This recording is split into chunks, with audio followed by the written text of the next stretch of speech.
Sa baryo ni na Ivan, matagal nang pinaniniwalaan ang mga kwento tungkol sa mga anino. Mahigpit na ipinapaalala sa lahat na huwag lapitan o kausapin ng mga ito.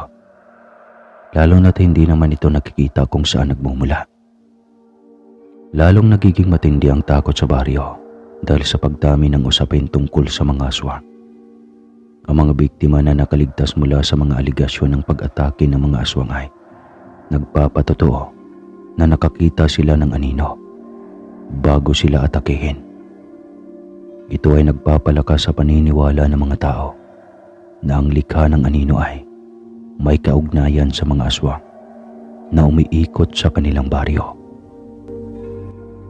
Bagamat hindi naniniwala si Eman sa mga kwentong ganoon, sinusunod niya ang kanyang lolo upang mapanatili ang kapayapaan at respeto dito. Sa kanyang pananaw, ang anino ay likas lamang mula sa tatlong uri ng nilalang: tao, hayop, at mga tao, pati halaman. Ito ang kanyang paniniwala na itinuturing na batayan ng katotohanan. Subalit, sa kabila ng kanyang paniniwala, nagpapakumbaba siya at sumusunod sa tradisyon at paniniwala ng kanyang mga ninuno upang mapanatili ang respeto sa kanilang komunidad. Sa kabila ng pananaw ni Ivan, meron siyang barkadang si Nilo na may kakaibang paniniwala tungkol sa mga anino. Si Nilo ay may malalim na paniniwala at takot sa mga anino na kinakatakutan sa kanilang lugar. Ang kanyang paniniwala ay higit na binigyang pansin dahil isa ang kanyang ama sa mga naging biktima ng mga anino. Maswerte lamang daw na nakatakas ang kanyang ama mula sa isang brutal na pangyayari na inakala niya sa una ay dulot lamang ng mga anino na mga aswang pala sa tunay na katauhan. Sa paniniwalang ito ni Nilo ay nagdudulot ng malaking impluensya sa kanyang pananaw at sa pagkilo sa araw-araw. Ito ang nagtulak sa kanya upang maging maingat at mapanatili ang pag-iingat sa bawat galaw sa kanilang baryo. Sa kanyang mga mata, ang banta ng mga anino ay hindi lamang simpleng kwento, kundi isang tunay na panganib na dapat pangalagaan at pag-ingatan. Ayon sa kwento ng ama ni Nilo, may balak daw siyang kainin ng mga aswang noong binata pa. Isang gabing tahimik, nadakip siya ng mga ito at iginapo sa isang matibay na puno habang inihahanda ang lugar kung saan siya kakatayin. Sa kasamang palad, ang kanyang ama ay muntikan nang maging biktima ng masidhing kaguluhan ng mga aswang. Ngunit dahil sa kanyang katalinuhan at kasanayan sa paggamit ng mga tali, nakagawa siya ng paraan upang makalaya sa kanyang kamatayan. Sa tulong ng kanyang kasanayan sa paggamit ng mga tali, nagawa ng kanyang ama na makaligtas sa kanyang sarili mula sa mga nakamamatay na pangyayari. Ipinakita ang kanyang pagiging maalam at maingat sa mga sandaling iyon, kung gaano kahalaga ang pagiging handa at maalam sa mga ganitong sitwasyon. Nakatakas ang kanyang ama sa kamay ng mga aswang at humingi ng tulong sa pinakamalapit na tahanan na kanyang nakita. Pinatuloy siya ng mga ito at inalagaan. Kinabukasan ay inihatid siya ng mga ito pauwi.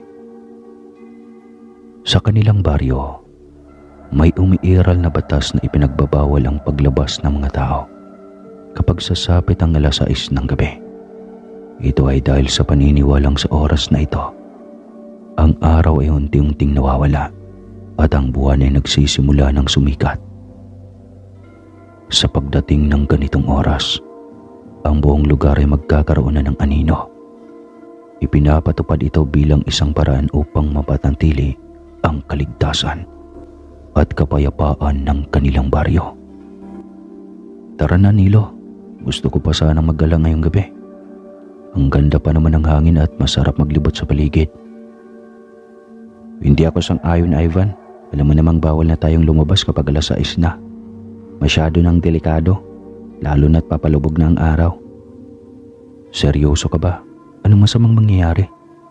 Wala namang masama sa palakad-lakad lang ah. Hindi mo ba alam ang kwento tungkol sa mga anino? Ayan ka na naman eh. Nakakalimot ka na naman. Kapag palabog ng araw at pasikat ng buwan, nagiging aktibo sila at pwede tayong biktima nila. Ano ka ba, Nilo? Masyado ka nang naniniwala sa mga kwentong ganyan. Hindi naman totoo yun.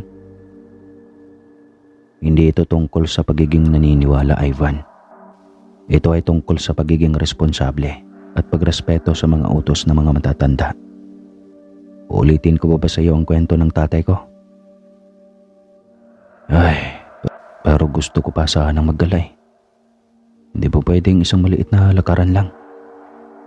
Hindi ko kaya ipagpalagay ang ating kaligtasan sa kapahamakan, Ivan. Baka hindi mo pa nakikita ang anino, pero mas mabuti nang maging maingat tayo.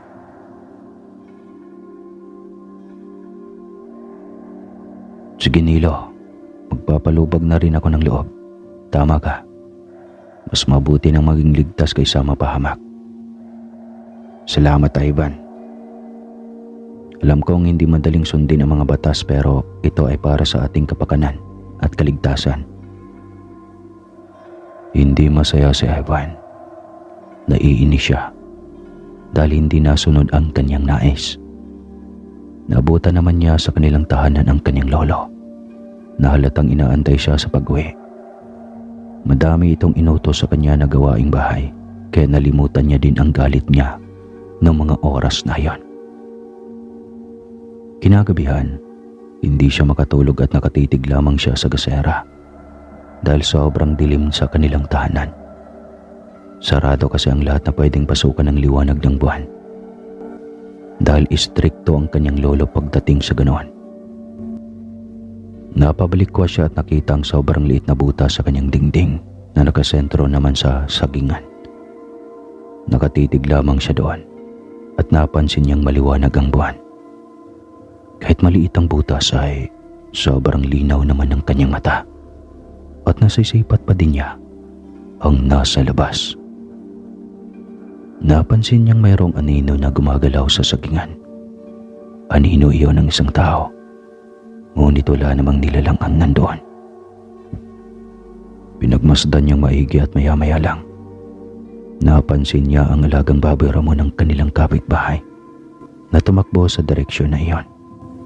At ilang sandali pa ay doon na siya kinalabutan dahil nagpakawala ng sobrang lakas na sigaw ang baboy na para bang nasaktan ito ng sobra. Ivan, bakit gising ka pa? Maaga ka pa bukas. Sigaw ng kanyang lolo na naalimpungatan ng oras na yon.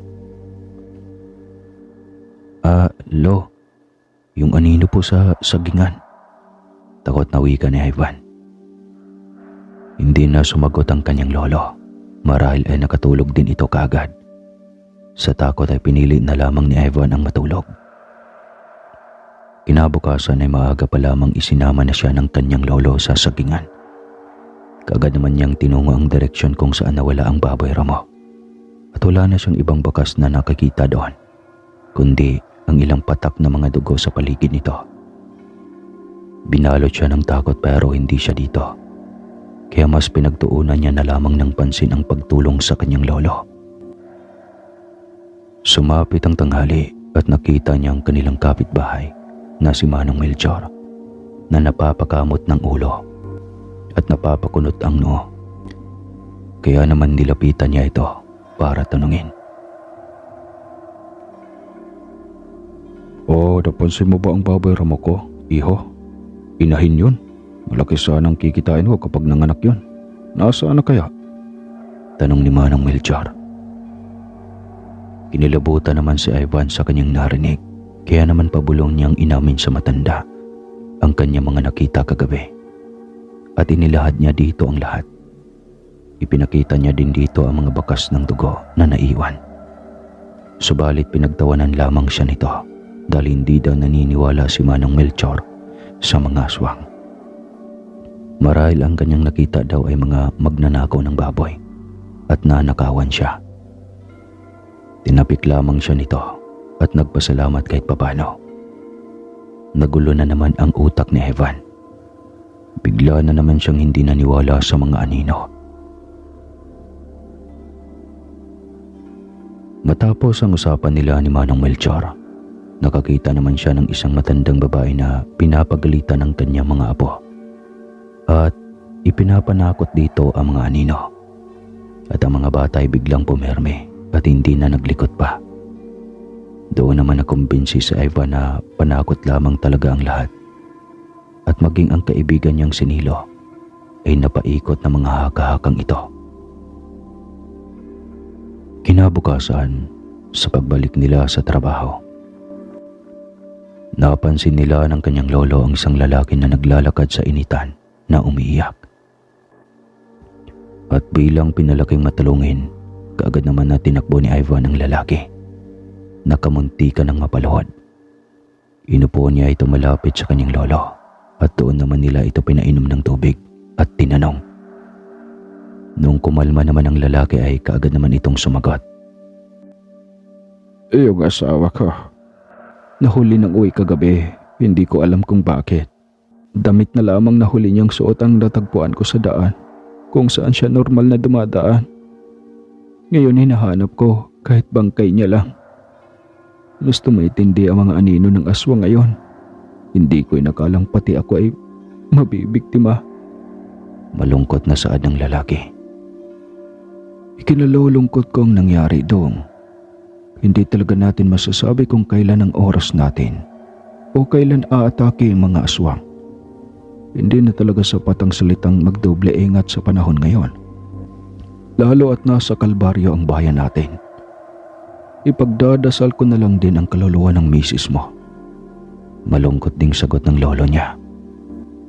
Noong makaalis ang lalaki, tumawa si Ivan ng palihim. Ngunit narinig siya ng kanyang lolo at tumingin iyon ng masama sa kanya. Sinagot naman niya ito ng kriminal ang gumagawa ng ganoon sa kanilang baryo at hindi mga aswang. Bagkus mga tao lamang din ang dapat nilang katakutan. Dahil hindi lahat ay bata na matatakot nila sa usaping aswang. Doon naman siya nadagukan ng kanyang lolo. Hindi ka ba nagtataka kung bakit ako na lang ang kasama mo sa buhay ngayon? Wala kang alam, Ivan. Kahit tarantado ka ay mahal kita. Kaya lahat ng ingat ay ginagawa ko sa iyo. Dahil ikaw na lang ang meron ako at ako na lang ang meron ka. Hindi ko mapapatawad ang sarili ko kapag may nangyari sa iyo. Kaya hanggat maaari ay ipinapamukha ko sa iyo ang pagkadelikado ng mga anino. Tapos pinagtatawanan mo lang. Nawalan ka din dahil sa mga anino niyan, Ivan. Nasa tamang edad ka na naman na para maunawaan mo. Sa tingin mo, nasaan ang nanay at tatay mo? Nasaan ang lola mo? Kahit ba minsan nagtanong ka, lahat sila biktima ng anino ng mga aswang na yan. Kaya kahit bagsak na bagsak ang pagkatao at mundo ko, buhat nang nawala sila ng kulang na lang ay, pati ako ay magpatiwakal. Ay pinili ko maging malakas para sa iyo at para mataguyod ka kahit mahirap tayo. Dahilan kaya hindi ako makaalis-alis sa baryo na to. Kahit huwag ka na maniwala, Ivan, respetuhin mo na lang. At kaawaan mo ang mga taong kagaya mo na naulila dahil sa mga anino na pinagtatawanan mo lang at tinatawag mong katang-isip lamang. Paliwanag ng matanda. Nabigla si Ivan sa kanyang mga nalaman. Humingi siya ng pasyensya sa kanyang lolo at niyakap ito. Hindi niya din napigilan ng umiyak habang kunikwento sa kanya ng kanyang lolo ang mga masilumuot na nangyari. Kinagabihan ng araw na yon, kakasapit lamang ng 6:00 at may kaunting liwanag pa ang araw nung marinig ni Ivan ang tawag ni Nilo sa kanya. Medyo natagalan siya bago bumaba dahil meron pa siyang niligpit. At noong nakababa na siya sa kanilang kubo, hinanap niya si Nilo. At bago pa man niya mapagtanto na wala na ito doon, ay may isang puwersa na tumaklob sa kanyang bibig. At bigla na lamang siyang nawala ng malay. Bumalik ang kanyang wisyo sa pagkaramdam na kinakaladkad siya ng isang itim na nilalang na nakakatakot ang katayuan at wangis. Hindi na niya magawa ang buksan ng kanyang bibig sa sobrang takot at pinili na lamang niyang magpanggap na tulog habang lumuluha at nagdadasal sa kanyang isipan. Heto na yon. Ang bagay na hindi niya inaasahan, ang madakip na mga anino o mga aswang. Napansin niyang ginagapo siya nito sa isang kulungan at base sa amoy ay alam niyang kulungan ito ng baboy. Nung wala na ang nilalang ay dumilat siya. Madilim doon, ngunit nakakaaninag siya. May isang tahanan sa gitna ng kawalan kung saan nasa gilid ang kulungan ng baboy kung saan siya naroon. Hindi baboy ang kanyang mga kasama sa loob. Bagkus ay mga kalansay ng mga taong marahil ay biktima din ng mga ito. Sobrang lakas ng kabog ng kanyang dibdib habang nananalangin sa kanyang isipan. Panginoon, kung oras ko na po ay tatanggapin ko. Basta't ingatan niyo po si Lolo. At kung hindi man po, gabayan niyo po ako. Bulong ni Ivan. Nakakarinig siya ng pag-angil at mga kiskisa ng mga bakal. Alam niyang mga kutsilyo mga iyon. Pinatalas lang. Naririnig niya din ang mga tao sa bahay na iyon na nag-uusap ukol sa pag-iinit ng tubig. Sa paglipas ng mga minuto ay kabang-kaba na siya at hindi niya maramdaman na mamamatay na siya. Alam niya sa kanyang sarili na hindi niya pa oras. Kaya sinubukan niya magkilos-kilos at nakaisip siya ng paraan dahil mayroon siyang katabi na matulis na buto. Kaya sinentro niya doon ang tali sa kanyang kamay at mayroon niyang kiniskis dito. Napabilis naman ang kanyang pagkiskis dahilan para tumunog ang buto at balikan siya ng aswang. Sa pagkakataong iyon ay nagtulog-tulugan siya muli. Ngunit nakabukas ng kaunti ang kanyang mga mata at nakita niya ng harap-harapan ng aswang. Muli itong umalis at sa hindi inaasahan, nakarinig na naman ng mga yabag ng paa si Ivan. Mas gumuho naman ang kanyang mundo dahil alam niyang mga aswang din ito na magsasalo-salo sa kanyang bangkay. Ilang minuto lang ang lilipas mula sa oras na yon. Ngunit tila ay nagkakamali siya dahil nakarinig siya ng mga boses na pamilyar at hindi nagtagal nang makakita siya ng mga gasera at nabosesan niyang paunti-unti. Si Nilo at ang kanyang lolo. Hindi naman siya sumigaw dahil alam niyang alam nito ang kanilang gagawin. Namataan niya ang kanyang lolo na kinakalabog ng itak ang pintuan ng tahanan ng mga aswang. At sa pagkakataong iyon, pumasok sa kulungan ng baboy ang ama ni Nilo at kaagad siyang tinulungan na makatayo. Kaagad siyang inilalayan nito palapit kay Nilo na may dalang mga tela. Hindi napansin ni Ivan ang kanyang sarili na puno na pala siya ng sugat at galos. At ang ilan sa mga sugat niya ay dumurugo. Galit na galit ang kanyang lolo ng mga oras na iyon na halos sirain na ang pintuan ng mga aswang. Lumabas naman ang lalaki doon na nasa normal na katayuan.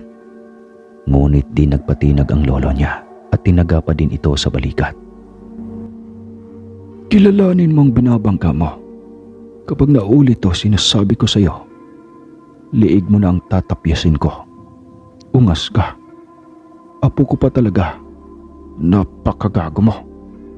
Galit na wika ng kanyang lolo sa aswang na takot na takot.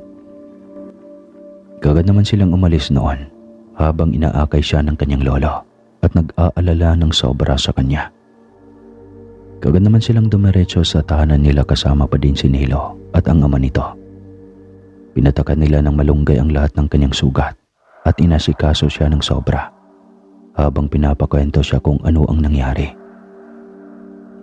Ayon naman sa kanila na noong nawala si Ivan ay kaagad na nag-alala ang kanyang lolo at lumabas na nakita naman ng ama ni Nilo at kaagad naman nila itong sinamahan.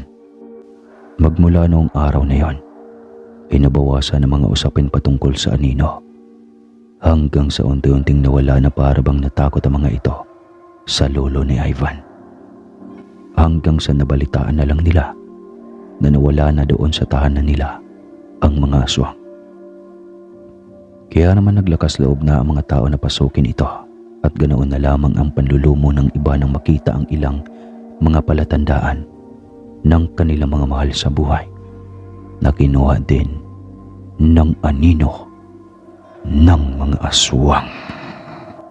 Magkape ka na.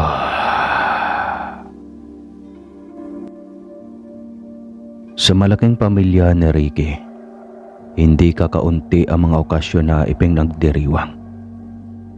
Mula sa mga kaarawan hanggang sa mga kasal at binyag.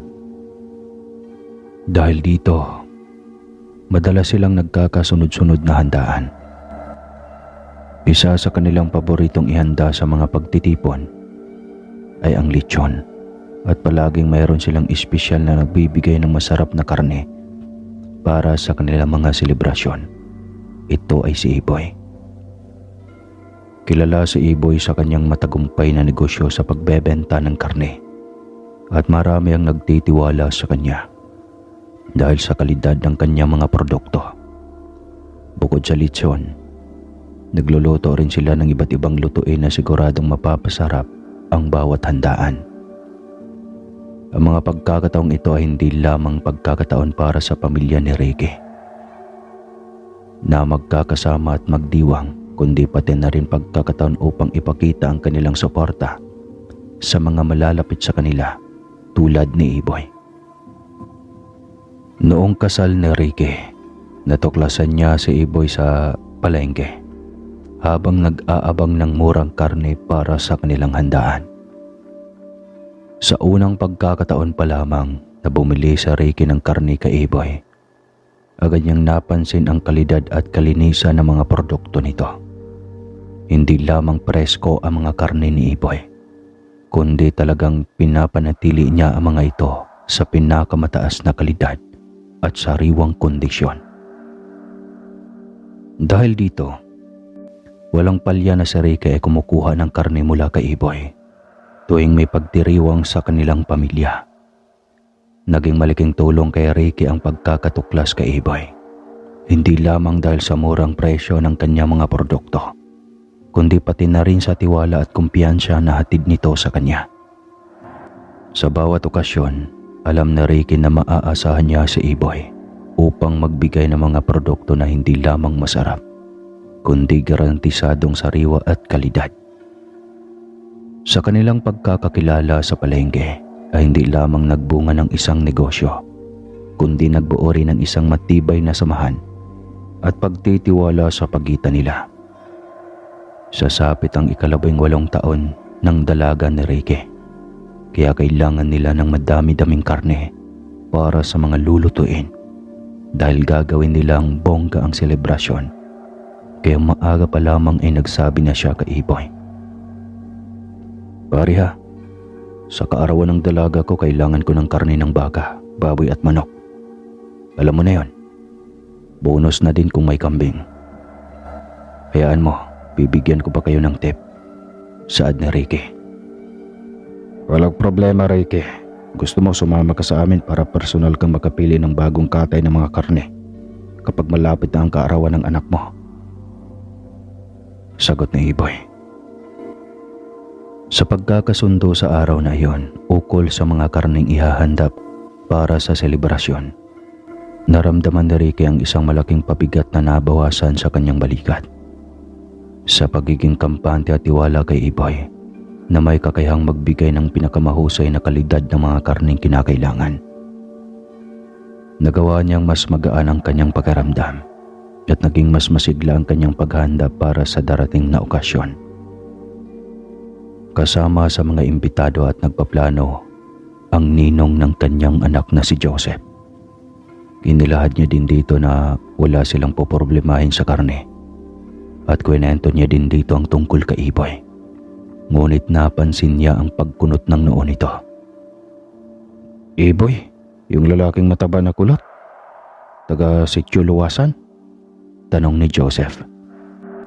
"Oh, kilala mo pala siya. Oo, siya yun. Ang laki nga ng tipid ko sa kanya eh," wika ni Ricky. Nako tol, padalos-dalos ka. Hindi mo ba alam na kilalang aswang yan? Kaya nga mas pinipili ng mga kapitbahay niya na bumiyahe malayo para bumili ng karne kaysa tangkilikin yan. dahil alam nila na malaki ang posibilidad na karne ng tao ang binibenta nun. Seryosong wika ni Joseph. Nablangko naman noon si Ricky dahil alam niyang hindi sinungaling si Joseph. Ngunit alam naman niyang mapagkakatiwalaan si Iboy. Hindi niya malaman ang kanyang paniniwalaan. Nagulat si Ricky sa impormasyon na binigay ni Joseph tungkol kay Iboy. Bagamat nakuha niya ang mga karne mula kay Iboy ng ilang beses na at tila wala namang problema sa kalidad ng mga produkto, nagdulot ito ng agam-agam sa kanyang isipan. Tinignan niya si Joseph ng may halong pag-aalinlangan. Ngunit sa kabila ng pag-aalala, hindi niya agad pinapaniwalaan ang sinasabi nito. Hindi ko alam na may ganitong kwento tungkol kay Iboy. Sagot na Ricky na tila hindi pa rin makapaniwala. Pero hindi ba't napaka-imposible naman na ganoon ang kanyang ginagawa? Matagal ko nang kilala si Iboy at wala naman akong naging problema sa kanya. Ngunit sa kabila ng kanyang depensa kay Iboy, hindi mawala sa isip ni Ricky ang sinabi ni Joseph. Binalikan niya ang mga nakaraang pagkakataon kung saan siya nagbili ng karne kay Iboy. At biglang nagkaroon ng agam-agam sa kanyang isipan. Hindi niya alam kung sino sa kanilang dalawa ang dapat niyang paniwalaan. Si Joseph na isang kaibigan at ninong ng kanyang anak, o si Iboy na matagal na niyang pinagkakatiwalaan sa mga karne. O sige, nasa sayo yan pre. Kung gusto mo, sasama na lang ako kapag kukuha ka na ng karne doon para may gabay ka at ligtas ka. Saad ni Joseph. O sige, mas mainam na yan para parehas nating nakita ang kalagayan ng lugar doon. Wika naman ni Ricky. Nang marinig ni Ricky ang alok ni Joseph na samahan siya sa pagkuha ng karne kay Iboy, agad niyang natanggap ito. Sa gitna ng kanyang agam-agam at pag-aalinlangan, naramdaman ni Ricky ang kahalaga ng pagkakaroon ng kaibigan na handang magbigay ng suporta at gabay sa panahon ng kanyang pagdududa. Nang dumating ang araw ng pagkuha ng karne, sinamahan ni Joseph si Ricky patungo sa lugar kung saan nagtitinda si Iboy. Sa kanilang pagdating, nakaramdam sila ng kaunting kaba at pangamba dahil sa mga kwento na kanilang naririnig tungkol kay Iboy. Ngunit sa kabila nito, nagpatuloy sila sa kanilang misyon na makipag-usap kay Iboy at suriin ang kalagayan ng kanyang negosyo. Nang makarating sina Ricky at Joseph sa likod ng bahay ni Iboy, agad nilang napansin ang makakapal na amoy ng dugo na naglalabasan mula sa mga nakasabit na buong karne at ang mga trabahador na tila may kakaibang kilos at anyo. Nawala ang kanilang kaunting pagkumpiyansa nang makita nila ang ganitong kalagayan. Sa pagtingin nila sa paligid, napansin nila ang mga dugoang bakas at mga perasong karne na hindi pa natatadtad. Agad silang nagsidalo sa paghahanap ng ulo ng baboy, sapagkat ito ang kinakailangan nila para sa kanilang mga planong pulutan sa kaarawan ng anak ni Ricky. Nabigla sila nang marinig ang sinabi ni Iboy na wala na raw natitirang baboy. Ang kanilang pagtataka ay lumalim ng ipagtapat ni Iboy. Nakakatapos lang daw nilang katayin ito. Ipinagtataka ni Joseph kung paano ito maaaring mangyari, lalo na't may mga buo pang karne na nakasabit at hindi pa natatadtad. Hindi ko maintindihan kung bakit kaunti lang ang nabili ko dito, Iboy. Bakit? Meron ka bang ibang lugar kung saan maaari naming makuha ang iba pang kailangan namin? Tanong ni Ricky na may halong pag-aalala sa kanyang tinig. Hindi Ricky, pasensya na. Wala talaga akong natirang ulo ng baboy sa ngayon. Ito na lang ang lahat na mayroon ako. Paliwanag ni Iboy na tila may halong panghihinayang sa kanyang mga salita. Sa gitna ng kanilang pag-uusap, hindi napigil ni Ricky ang kanyang pag-iisip na mayroon pang ibang nangyayari sa likod ng mga kaganapang ito. Ang pangamba at katanungan ay naglalaban sa kanyang isipan at hindi niya alam kung paano niya ito haharapin. Paano kasi? Kaya wala ng ulo ang mga baboy dahil karne ng tao mga yan. Hindi ka ba nagdududa, Ricky? Bulong ni Joseph. Manahimik ka muna. Andito pa tayo, oh. Saad ni Ricky. Hindi naman nila inasahan noong nagwika ang trabahador ni Iboy. Ayos ka ha. Gusto mo ba ikaw ang karnihin ko? Galit na wika nito. O di ba, Ricky? Sabi sa'yo, mga aswang to, mga hayop na to. Tumalis na tayo dito. Nagsasayang ka lang ng oras at pera dito. Wika ni Joseph. Nagkaroon ng biglang tensyon sa paligid ng magsalita ang isa sa mga trabahador ni Iboy nang may panggigigil at pagbabanta. Nang marinig ang pagsasalita ng trabahador, tumahimik sila at nagulat sa kanyang pagsasalita. Hindi nila inaasahan na magiging ganito kainit ang sitwasyon. Hindi nagpatinag si Ricky sa pananalita ni Joseph. Ngunit sa kabila ng kanyang pagpipigil, hindi niya maipinta ang kanyang pangamba sa kanyang mukha. Pinilit niyang panatilihin kalmado ang sitwasyon, ngunit sa loob niya ay may natitirang kaba at agam-agam. Nang makarinig si Joseph ng mga salitang pagbabanta at pagmumura mula sa trabahador, hindi niya napigilang sumagot ng may galit at pagkadismaya. Tila hindi niya kayang panatilihin ang kanyang kalmaduhan. Lalo na't nasa gitna sila ng isang potensyal na peligro.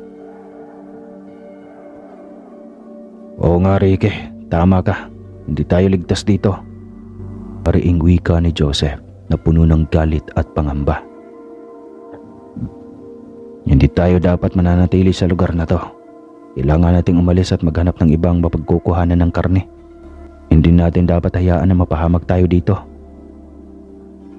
Nagkatinginan sila ni Ricky at sa mga titig na yun ay may pinagsamang takot at determinasyon. Alam nilang kailangan nilang magdesisyon ng maaga upang mapanatili ang kanilang kaligtasan. Nagsimulang magplano sina Ricky at Joseph ng kanilang susunod na hakbang upang makalabas sa lugar na iyon ng ligtas. Nang makasakay na sila sa kanilang sasakyan at umalis na sa lugar, hindi nila napigilan ang pagkalma sa kanilang mga damdamin. Ngunit kahit nasa loob na sila ng kanilang kotse, hindi pa rin nila maalis sa kanilang isipan ang mga pangyayari at ang mga nakakatakot na pangyayari sa likod ng bahay ni Iboy. Napansin nila sa likod ng kanilang kotse na sumusunod ang ilang mga trabahador ni Iboy. Ang mga ito ay tila may mga mukhang namumula at nakaipit ang mga pangil na nagdudulot ng takot sa mga puso ng dalawang lalaki. Nakaramdam ng pangamba si Ricky at Joseph sa nakikita nila na tila may isang malaking panganib na sumusunod sa kanila. Hindi nila alam kung ano ang maaaring mangyari sa kanila kung hahayaan nilang makalapit ang mga trabahador ni Iboy sa kanilang sasakyan. Dahil sa sitwasyong ito, nagdesisyon silang dalawa na magmadali at lumayo sa lugar ng mas mabilis. Pinagbuti nila ang pagmamaneho at nagpilit na makalayo sa mga sumusunod na trabahador ni Iboy. Hanggang sa wakas, nakalayo sila at naramdaman ang kaunting ginhawa sa kanilang mga puso. Ngunit kahit na nakalayo na sila, hindi pa rin nila maitago ang takot at pangamba sa kanilang mga isipan. Alam nilang may isang bagay na hindi kanais-nais sa likod ng bahay ni Iboy at kailangan nilang maging may ingat sa mga susunod na galaw nila. Nang biglang may kumalabog sa kanilang bintana sa gitna ng madilim na kalsada, nagulantang silang dalawa at mabilis na tumigil ang kanilang sasakyan. Sa ilalim ng malabo at madilim na liwanag ng kalsada, nakita nila mga aswang na may kahindik-hindik na itsura na tila naghahangad na makapasok at sakmalin sila. Ang mga aswang ay tila galing sa mga alamat at mito. May maputlang mga balat, dilaw na mga mata at mapupula, at mga pangil na tila handa ng sakmalin ang sinuman. Ang kanilang presensya ay nagdulot ng matinding takot at pangamba sa mga puso ng dalawang lalaki na hindi alam kung paano nila haharapin ang ganitong uri ng panganib. Hindi nila alam kung bakit sila sinusundan ng mga aswang at kung bakit tila sila ang nais nitong sakmalin. Ang kanilang pagkakasalubong sa mga ito sa madilim na bahagi ng kalsada ay nagdulot ng pagkalito at pangamba sa kanilang isipan. Naramdaman nila ang pangangailangan na kumilos upang mailayo ang kanilang sarili sa panganib. Ngunit sa gitna ng kanilang takot at kaba, hindi nila alam kung paano nila ito gagawin. Ang kanilang mga kamay ay nagtutulakan at ang kanilang mga dibdib ay nababagabag sa kahindik-hindik na sitwasyon na kanilang kinakaharap. "Anong gagawin natin, Ricky?" bulong ni Joseph habang ang kanyang mga mata ay puno ng takot at pagkabahala. "Huwag kang magpanik, Joseph. Kailangan nating mag-isip ng mabilis at hanapin ang paraan para makatakas sa kanila," sagot ni Ricky, na kahit may kaba rin ay nagpakatatag. Tara, maghanap tayo ng paraan para makalayo sa kanila.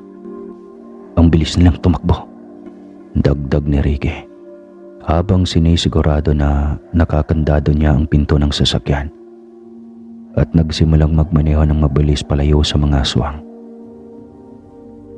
Habang ang sasakyan ay nagpapatakbo palayo, nararamdaman nilang pareho ang kanilang mga puso na kumakabog sa takot sa bawat segundo na lumilipas. Nang akalain na nila na nakaligtas na sila, biglang napansin nila sa salamin ng sasakyan na may anino ng isang aswang ang nakasampa sa likuran ng kanilang sasakyan. Ang mga kamay nito ay pilit na binabasag ang bintana ng kanilang sasakyan, na nagdudulot ng mas malaking takot at pagkabahala sa mga puso ng dalawang lalaki. Nag-alsa ang mga balahibo sa kanilang mga braso habang naramdaman nila ang pinsala ng aswang sa kanilang sasakyan. Ang bawat pagkabasag ng salamin ay nagdulot ng malakas na ingay na nagpadagundong sa loob ng sasakyan, na tila sumasalamin sa kanilang labis na takot. "Pusang gala! Anong gagawin natin, Ricky?" sigaw ni Joseph na puno ng pag-aalala. Hindi makapaniwala sa Ricky sa nangyayari at sa mabilis na pag-unlad ng mga pangyayari. Ngunit sa kabila ng kanilang takot at pagkabahala, kailangan nilang kumilos ng mabilis upang mapanatili ang kanilang kaligtasan. "Kailangan nating umalis dito, Joseph. Sumubok tayo ng lahat ng magagawa natin upang mapigilan sila at makatakas tayo," sagot ni Ricky. Sa kabila ng mga hamon at panganib sa kanilang hinaharap, hindi sila sumuko. Nagsimula ulit sila mag-isip ng mga paraan kung paano nila mapipigilan ang mga aswang at kung paano sila makakatakas sa sitwasyong ito na nagbabadya ng kanilang pagkapahamak. Sa kabila ng matinding takot at pangamba, nagtagumpay sina Ricky at Joseph na pigilan ang aswang at makatakas mula sa dilobyong kanilang pinagdaanan. Binilisan pa nila ang pagpapatakbo ng sasakyan. Pinagwangwang ito sa kalsada nang nagdulot ng kaguluhan at pagkagimbal sa aswang na nakasampa sa likuran ng kanilang sasakyan. Sa hindi inaasahang pangyayari, nahulog ang aswang at nagkaroon ng pagkakataon sina Ricky at Joseph na makatakas mula sa panganib na kanilang hinaharap. Sa kanilang pag-uwi, hindi nila maipinta ang kaligayahan at pasasalamat sa kaligtasan na kanilang naranasan. Ngunit bukod dito, hindi nila rin napigilang magbahagi ng kanilang karanasan sa kanilang mga kamag-anak at kaibigan. Ipinahayag nila ang kanilang kasiyahan sa pagtagumpay laban sa panganib at ang kanilang pasasalamat sa patnubay na ibinigay sa kanila. Kinabukasan, nagawa nila ng paraan ang kaarawan ng anak ni Ricky na puno ng saya at pagdiriwang kasama ang kanilang pamilya at mga kaibigan.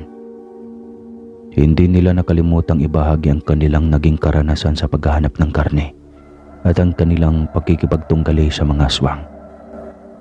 Ngunit noong kanilang sinusubukan na balikan si Ibay sa palengke upang kumprontahin dahil sa ginawa ng mga tauhan nito, malinaw sa kanilang pandinig at mga mata na ayon sa mga tao doon lumipat na ito ng pwesto at hindi nila alam kung saan na ito nagtungo. Ang pangyayaring ito ay nagbigay sa kanila ng karagdagang kahulugan sa kanilang naging karanasan at nagtulak sa kanila na mag-ingat at maging maingat sa mga taong kanilang pinagkakatiwalaan. Wagas.